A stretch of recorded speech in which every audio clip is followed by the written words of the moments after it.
documented drama of an actual crime.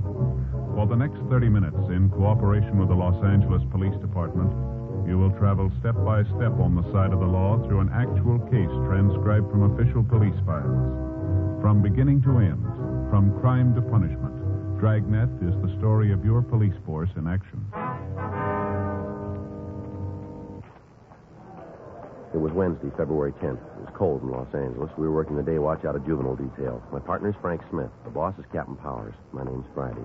I was on my way into the office, and it was 8:01 a.m. when I got to Georgia Street Juvenile. Squad room. Hi, Frank. Well? Well, what do you think? About what? Ruth, what do you think? Well, she's nice, sure. Was that all you got to say? Well, what do you want me to say? Well, did you like her? She's a nice girl, yeah. You got another date with her? No, I told her I'd call her sometime. You said you'd call her, huh? Mm-hmm. Did you say when? No, I just said sometime. Sometime. Well, Faye's not going to like it. Why? She's just not, Joe. She's not sure we had it this time. Well, look, Frank, I think it's real nice of you and Faye to be concerned. I don't think that I don't appreciate it, but when you asked me over last night, I figured we were just going to have dinner and sit around and talk. I didn't know anything about this girl going to be there. Don't you think you should have told me? Let me know. Joe, you like girls, don't you? Well, of course I like girls. Well, we couldn't have done that, you know. Would have loused the whole thing up if we'd told you ahead of time. We just wanted you to meet her. Get the full effect. Bang, like that. Yeah, I got the full effect. Well, we tried to set it all up for you. She is pretty, don't you think? Yeah, I guess so. Blue eyes, red hair. I think she's real pretty. Mm-hmm. You know, Faye and me had the whole evening planned, right from the time you two met. I kind of got that idea. What do you mean? Well, you're about as subtle as a water buffalo. Now, you tell me where we were obvious. Go ahead, tell me. Well, all right. First off, the music. That album of records of yours there. What's it called? Love Music or whatever it was? Mood for Lovers. Yeah. Mm-hmm. I bought them special. Yeah. And the flowers on the table? Well, you got to have flowers. You got to have something for the center of the table. You must have gone a long way for those. Orange blossoms? You had to have those. Huh? Well, Faye's not going to like it. Well, I'm very sorry about that, Frank. Oh, we're just trying to show you the advantages of getting married. Yeah, well, I appreciate you and Faye trying, but let me do it my way. Huh? Any mail this morning? Huh? Any mail? Yeah. Skipper put a note in your book. Okay.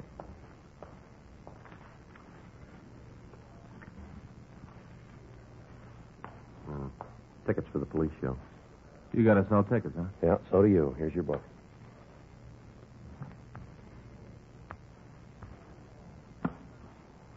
You're not mad, are you, Joe? Oh, man, it's just that all the time people are trying to be helpful, you know. Well, I kind of hate to say it behind her back. Hmm? I'd say I hate to say it behind her back, but it was Faye's idea. I didn't have any part in it. Yeah, Faye's idea. Faye's idea. You're sure you're not sore, huh? No, I told you I'm not mad. Sure? I'm sure, Frank, yeah. Oh, Ruth. What? Look, it wasn't the fact that she was a redhead, was it? Friday? Yeah. Yeah, Skipper says to run this down. Thanks, man.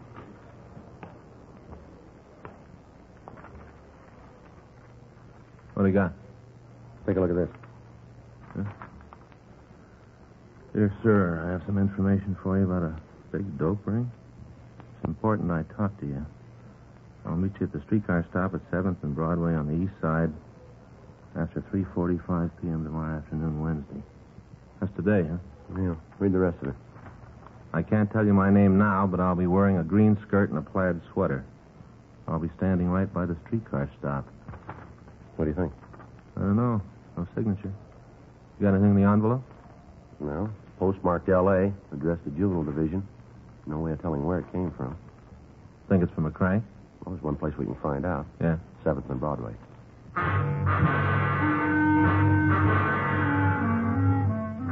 The fact that the note had been addressed to Juvenile Division instead of Narcotics Detail indicated that the person who wrote it had some knowledge of the workings of the police department. It also led us to believe that the writer was a juvenile. We checked again with Captain Powers on the letter, and it was decided that we'd make the meet that afternoon. Frank and I spent the rest of the morning going over reports on a case that we just finished, and at 3:15 p.m. we left the office.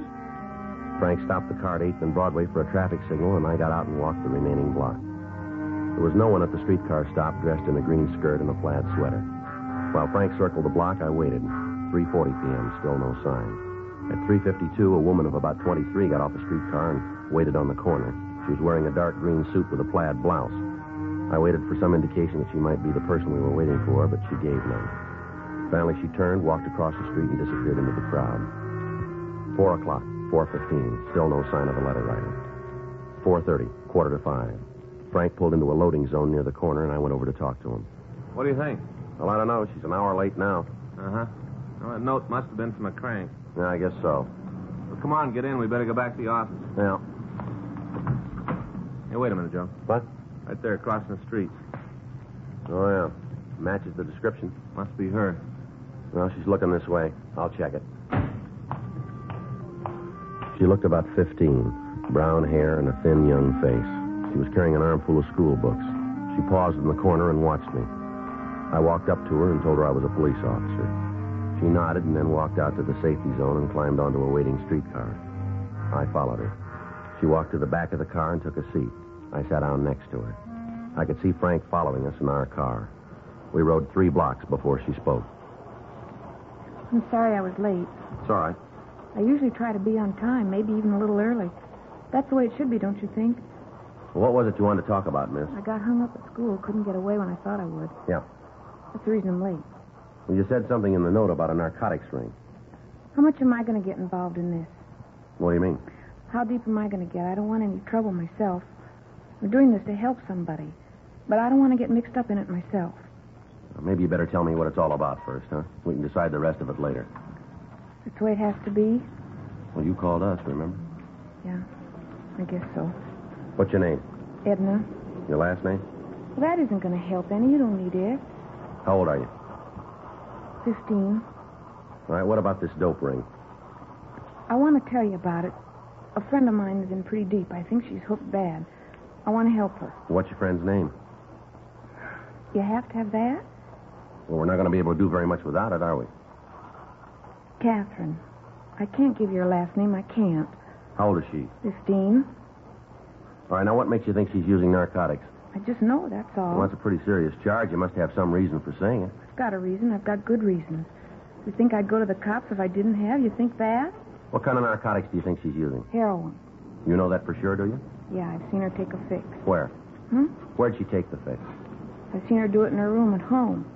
A place near school up at Lewis Apartments. Louis? Louis Conklin. He got Catherine hooked. He's the one I want to see you get. How old's he? Oh, I don't know. I think around 20, 21. Where'd you meet him? Down at Balboa last summer.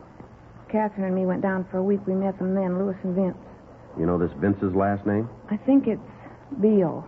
B-E-A-L? I guess so. Now, these 2 boys, are they supplying Catherine with the heroin? Yeah, they got it for her. How'd you happen to meet them? First day we were down at Balboa, we went down to the beach. We saw them then. We didn't talk to them right off, not the first day. Uh-huh. The next day, they came over to where we were and laid down on the beach. They had a portable radio, and they were playing it loud. They were playing it real loud. Yeah. Well, Louis asked us if they had the radio on too loud, and we said no. Then we got to talking. All right, go ahead. We found out that they knew a lot of the kids that go to our school, so we talked about them. We talked and listened to the radio. Mm-hmm. Were either your or Catherine's parents with you? No. Catherine's father's got a friend who lives at Balboa all the time. We were staying with her. All right, go ahead. After we knew them a week, one night they suggested that we go for a ride down the coast toward San Diego. Yeah. They'd never given us any trouble, so Catherine and me talked it over and decided to go. They'd never gotten fresh or anything, so we thought it'd be all right. Mm-hmm. We drove down the beach, and then we stopped. Boys had some beer in the car, and we drank some of it, just a little. We didn't think it would hurt, just a little. All right. I guess we drank more than we thought, because we both got a little drunk. First time I ever got drunk. All I wanted to do was go home and go to sleep. That's all I wanted to do. I didn't feel good. I remember that. I didn't feel good. Go ahead. I got out of the car, and I walked around for a while. After I walked, I felt better, and I went back to the car. Catherine and the 2 boys were smoking. I could smell it when I got in the car. Real sweet. Sickening. Marijuana? Yeah. Vince asked me if I wanted some. told him I didn't, and they all laughed again. Said I was just a little kid, called me chicken. So I did. You smoked the marijuana, did you? Yeah, but not very much. Got sick again, and I threw the stick away. That made Vince sore because I hadn't smoked very much. He got out of the car and found what was left of the cigarette and put it in a box he had. Then he got in the car, and the three of them all drank some more of the beer and smoked the rest of the marijuana. They were all laughing and yelling. Catherine was smoking, too? Yes, she was having a great time, laughing it up. Seemed like everything that happened was just about the funniest thing she ever heard. They were all laughing and telling me what a square I was. Finally, I couldn't stand it anymore. So I said if they wouldn't take me home, I'd walk. And what'd they say to that? Told me to go ahead. Said I was a drag anyway, and they'd be glad to get rid of me. You left then? Yeah. I tried to get Catherine to go with me. She said she was having too good a time and she wasn't leaving. She told me to go home and to expect her when she walked in. Yeah. So I left. Got out of the car and walked up the highway. Was going to catch a ride back to town. Pretty scared, but I wanted to get back. I didn't feel very good. Mm-hmm. I waited for the car, but the ones that went by wouldn't stop. Then Vince and Louis and Catherine came by. They told me to get into the car, and we drove home. I had to wait out in front with Catherine until she sobered up. She said she was too drunk to go into the house. What time did you get home? Oh, it must have been 3 or 3:30. Mm-hmm. Did you see Vince and Louis again? Well, I didn't, but Catherine did. Every night we were there, she went out with them. I didn't want to have anything more to do with them. She told me if I said anything to the people we were staying with, she'd cause me a lot of trouble. I like Catherine. She's my best friend. I didn't want to see her get into any trouble. Thought when we left Balboa, she'd quit seeing the fellas. That's what I thought. She'd stop seeing them. Did she? No. When school started again, she was still going with Louis. I'd see her around the school, but she wouldn't have anything to do with me. Said I was a cube. Talking all the time about how she didn't know they grew corners like me anymore. How'd you find out she was on heroin? One day I saw her take a pop. She was at her house, and I came over to talk to her. She was pretty sick, and she went into her room.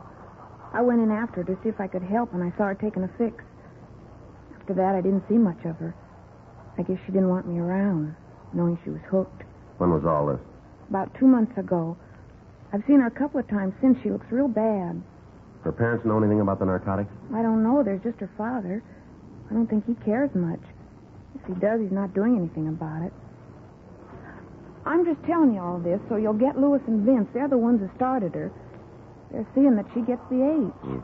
You know where we can find them? Yeah. Louis has a little apartment over in the Westlake area. You know the address? No, but I can show you where it is. All right. I just want to see you get them. Get them good. Mm-hmm. She was my best friend. Now she won't have anything to do with me. Nothing. Well, maybe we can straighten it out. What do you want to do now? Well, first we better get off this streetcar. End of the line.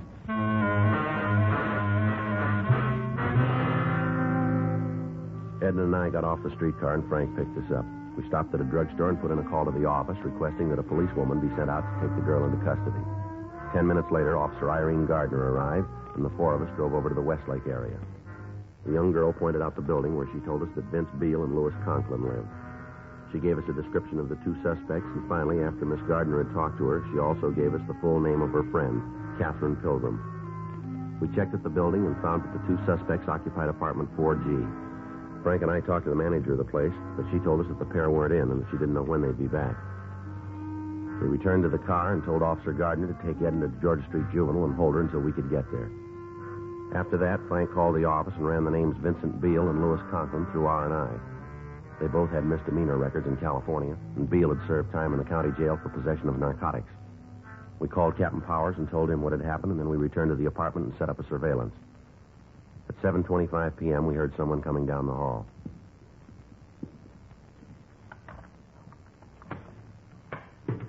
Don't worry about a thing, honey. It's all going to be all right. I'm sick, Vince. Real sick. I know. I'll make a call, get you fixed up. Just calm All down. right, hold it right there, police officers. Hey, what are you doing in here? You got no right to break in like this. What's this all about? I gotta go, Vince. I got it. Hold it up, Miss Pilgrim. How do you know who I am? What are you going to do? Don't say anything, Kathy. Don't tell him nothing. Turn around, Beale. What for? What are you shoving me around Turn around. for? Here, turn around. I'll shake him, Joe. Stand You still. won't find nothing, cop. I'm clean. Call it. Nothing. Where's Conklin? You got it figured so good, you tell me. You better watch that mouth, kid. It's going to get you into trouble. You tell me all about it, cop. I got no problem. What are you taking us in on? What's the charge? Violation of the Narcotics Act and contributing. Yeah? You didn't find anything on me. You didn't find anything in the pad. You've been on the spy cop, and you know it. Now, why don't you run along, and I'll forget all about you being All right, here. let's go. Where are you taking me? Downtown. To jail? Juvenile hall. You gonna call my father? That's right. Well, he won't tell you anything. He won't tell you a word. Keep your mouth shut. Why? I got nothing to hide. I'm not a hype. You ask my father. Let me see your arms, Beale. Huh? Your sleeves. Roll them up. Come on, quick. Here. Where'd you get those marks? You tell me. Let me see your arms, Miss Pilgrim. It's not gonna prove anything. Not a thing. Let me see them. Go ahead, honey. If you don't go along with them, they bring out the rubber hose. Somebody messed with you a long time ago. Come on, Miss Pilgrim. Let me see your arms. Well, all right, here. How about it, Joe? Take a look. Yeah. Fresh needle marks. We called Narcotics Division and asked them to come out and go over the room in an attempt to find a trace of narcotics. We put in a call to the office, and Irene Gardner came out and took the Pilgrim girl into custody. A stakeout was set up on the apartment to apprehend the other suspect, Lewis Conklin. Frank and I took Vince Beale to the office and questioned him for over an hour, but he failed to come up with his source of supply for the heroin. He was turned over to officers from Narcotics Detail and booked in at the main jail on suspicion of violation of the State Narcotic Act, a felony. A call had been put into the father of Catherine Pilgrim, and at 9:37 p.m. he arrived at the office. Friday and Smith, where are they? My name's Friday. What can I do for you? I'm Robert Pilgrim. I want my daughter. She's downstairs right now. A doctor's taking care of her. What for? Well, she's pretty sick, Mr. Pilgrim. Sick. What's the matter? You've got no right to give her any kind of medication without my approval. We couldn't reach you. How hard did you try? We called your home and your place of business. We got no answer. Our doctor thought it was best to give the girl something right away. What's wrong with her? What are you doing to her? Your daughter's a narcotic addict, Mr. Pilgrim. That is a lie. Now, you get her up here right now. You hear me? You get on that phone and have her brought to this office right now. I'm taking her home. Afraid we can't do that. Who are you to tell me what's going to happen? I pay your salary, officer. Don't forget it. If you don't get on that phone and have my daughter brought up here right now, I'll make some calls and you'll be pounding the beat out in the Toolies. I've got a lot of friends in this town. And you've got a daughter who's hooked bad. Has she told you that? No, sir. But all the tests point that way. She's got needle marks all up and down her arm. Well, you better get out and find a lawyer fast because I'm going to pull that tin badge right off you. That's so. You bet it is. How do I get a line here? Dial 9.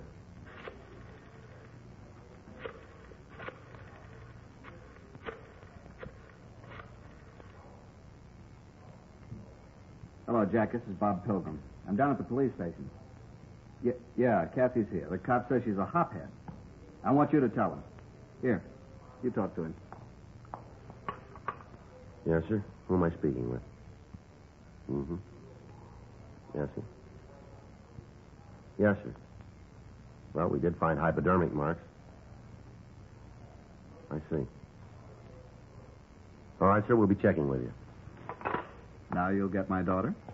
I'll have her sent right up. Want to come out in the hall, Frank? Yeah.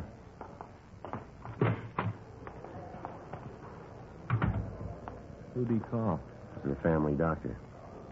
We might not have a case here. What's the matter? Well, the doctor says he's been treating the girl for the past 6 months. Yeah. Been giving her hypodermic injections.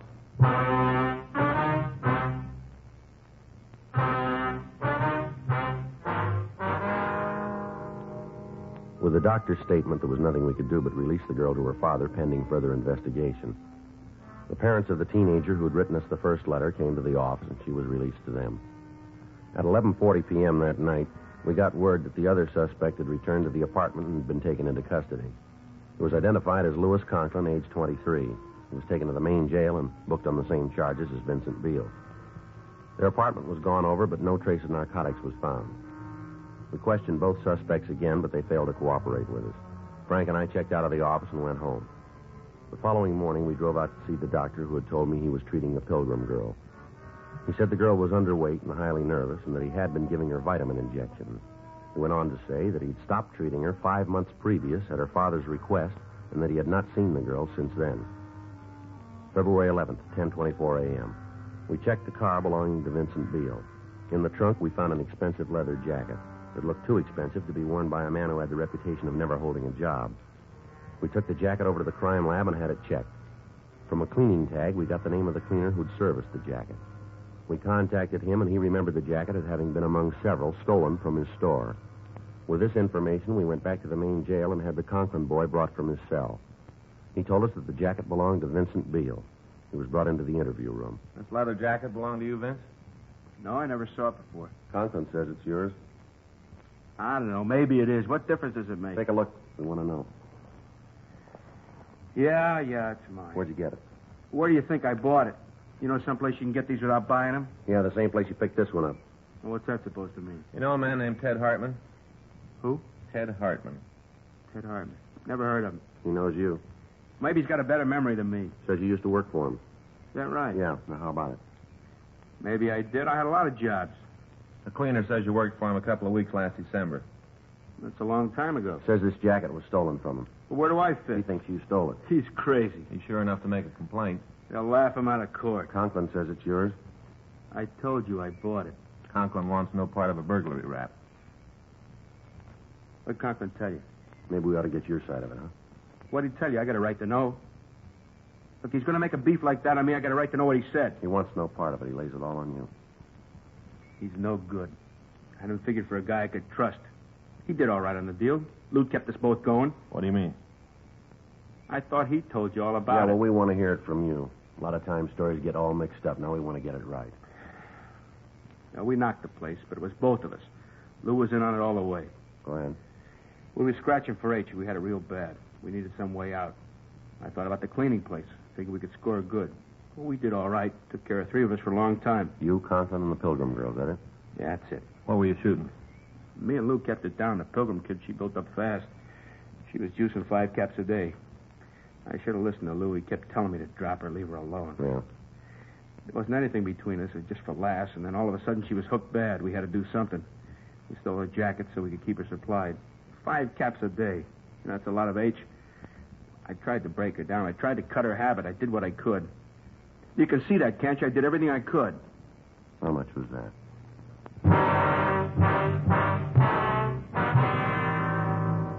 "5:23 p.m. Frank and I, along with policewoman Irene Gardner, drove out to the Pilgrim residence. We went up to the front porch and rang the bell. Yeah. What do you want? I'd like to see your daughter. Now, you get out of here. You get out of here right now. I've had enough of this shoving around from you. It's about time you learned your place. It might be better if we came in. Anything you got to say to me, you can say here. I don't want any cops in my house. You want to get your daughter? What for? We're going to have to take her down to juvenile hall. You guys just don't give up, do you? You want me to call my doctor again? We talked to him this afternoon. Then you know the story. Now get out of here. You want to get your daughter? Look, I've got a gun inside. If you're still here when I come back, I'm going to Now, use... you listen to me, mister. You've been acting like a big man long enough. You can play the part of the outraged parent with your family, but don't try it with us. I'm not going to have you talk to me like that. Not much you can do about it. We got the boys been supplying your daughter with narcotics. It's pretty clear that this home isn't the place for her. She's a good girl. We didn't say she wasn't. Then why don't you leave her alone? You know better than that. Can do you boys some good downtown. I got a lot of friends. You're going to need them.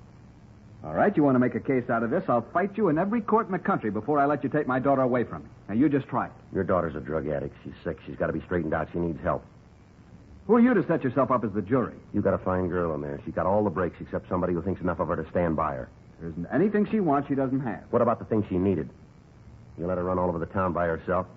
She gets in trouble, and you won't take the time to care for her. What about those 2 men who got her started? What are you going to do with them? They're guilty. If it hadn't been for those 2, this never would have happened. They'll be taken care of. You lay the blame any place you want, mister, but if you're honest, you'll keep it. What's going to happen to her? She'll be given medical attention. We'll do what we can. I can afford to take care of her. I've got the money. I'll hire the best people. I want her to have the best. Yeah. She's mine. I'm her father. I've got the right to take care of her. Yes, sir, that's right. Hmm? Why didn't you?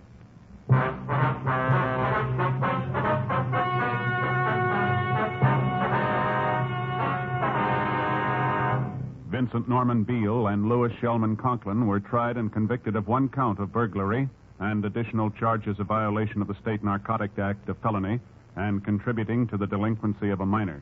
They received sentences as prescribed by law. Burglary is punishable by imprisonment for a period of not less than 5 years in the state prison. Catherine Noreen Pilgrim had a hearing in juvenile court and was made a ward of that court.